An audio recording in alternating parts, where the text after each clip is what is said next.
নমস্কার। আজ B Ed second সেমিস্টারের কোর্স 1.2.7 এর ইউনিট 3-র একটি টপিক আমি আজ আলোচনা করব। টপিকটি কি?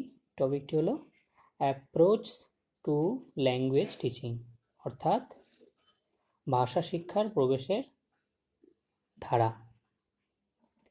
এই ভাষা শিক্ষার প্রবেশের ধারা আমরা সংস্কৃত ভাষার প্রসঙ্গে আলোচনা করব। প্রথমেই যেটা বলতে হয়, বর্তমানে বিভিন্ন পরীক্ষা নিরীক্ষা গবেষণার মাধ্যমে আমরা বিভিন্ন বিষয় কত সুন্দরভাবে কত সার্থকভাবে শেখাতে পারি তা নিয়ে গবেষণা চলছে, এবং এই ভাষা শিক্ষা কিভাবে আমরা দেব সেই নিয়েও বিভিন্ন পরীক্ষা নিরীক্ষা চলছে। তো আমাদের সংস্কৃত ভাষা শিক্ষার ক্ষেত্রে, অর্থাৎ সংস্কৃত ভাষা শিক্ষা কিভাবে আমরা দেব সেই নিয়ে কয়েকটি ধারা রয়েছে, অর্থাৎ কয়েকটি পয়েন্ট আকারে তোমাদের আমি আলোচনা করে দেব। সেই পয়েন্টগুলো তোমরা খাতায় নোট করবে এবং সেগুলো সম্পর্কে আলোচনা করতে হবে। প্রথম হলো ইন্দ্রিয় নিচয়ের সক্রিয়তার মাধ্যমে শিক্ষাদান। অর্থাৎ আমাদের যে 5টি জ্ঞানেন্দ্রিয় আছে, চক্ষু, কর্ণ, নাসিকা, জিহ্বা ও ত্বক, এই 5টি জ্ঞানেন্দ্রিয়ের সাহায্যে আমরা শিক্ষাদান করব। অর্থাৎ ভাষা জ্ঞান লাভের ক্ষেত্রে বিভিন্ন ইন্দ্রিয়ের আমরা সঠিকভাবে যথাযথভাবে ব্যবহার করব। তারপর হচ্ছে মূর্ত থেকে বিমূর্তে অগ্রসর হতে হবে।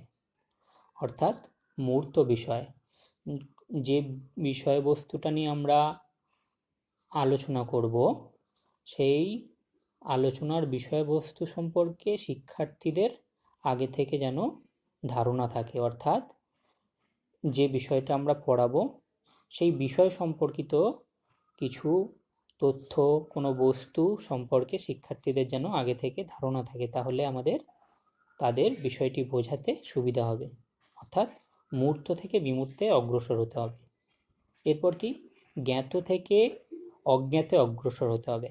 অর্থাৎ শিক্ষার্থীদের কোনো শিক্ষা, মানে প্রাথমিক স্তরে ভাষা শিক্ষা দিতে গেলে কি করতে হবে?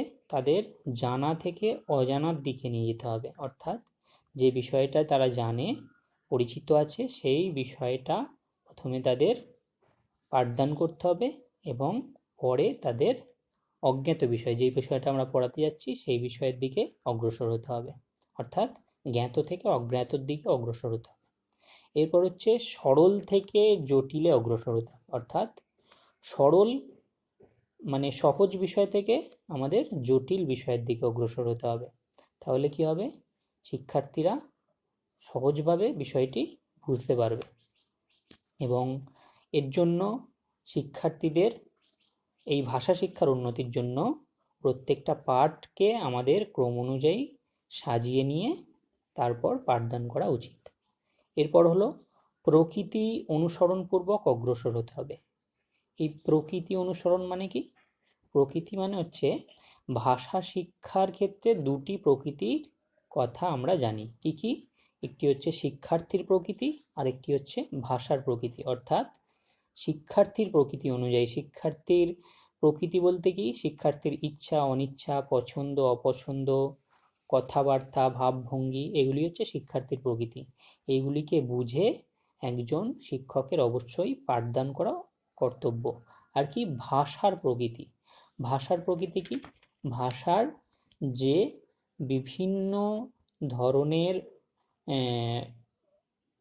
ধরনের যে অভ্যাস, সেগুলিকে অবশ্যই জানতে হবে এবং সেই অনুযায়ী শিক্ষার্থীদের পাঠদান করাতে হবে। এরপর কি? করার মাধ্যমে শিখতে হবে। করার মাধ্যমে শিক্ষা কি? এই ভাষা শিক্ষা হলো একটি শিল্প। সেই শিল্পবিদ্যার দক্ষতা সর্বদাই অভ্যাসের উপর নির্ভরশীল, অর্থাৎ যে বিষয়টি আমরা তাদের পাঠদান করব সেটি অবশ্যই বারংবার অভ্যাস করাতে হবে। এটি হলো করার মাধ্যমে শিখতে হবে, মানে বারবার অভ্যাস করার মাধ্যমে। এরপর কি, এরপর হলো পাঠ অবশ্য চিত্তাকর্ষক হওয়া চাই, অর্থাৎ যে পাঠটি আমরা পাঠদান করব সেটিকে অবশ্যই চিত্তাকর্ষক হতে হবে, যাতে শিক্ষার্থীরা সেই বিষয়টির প্রতি আগ্রহী হয়।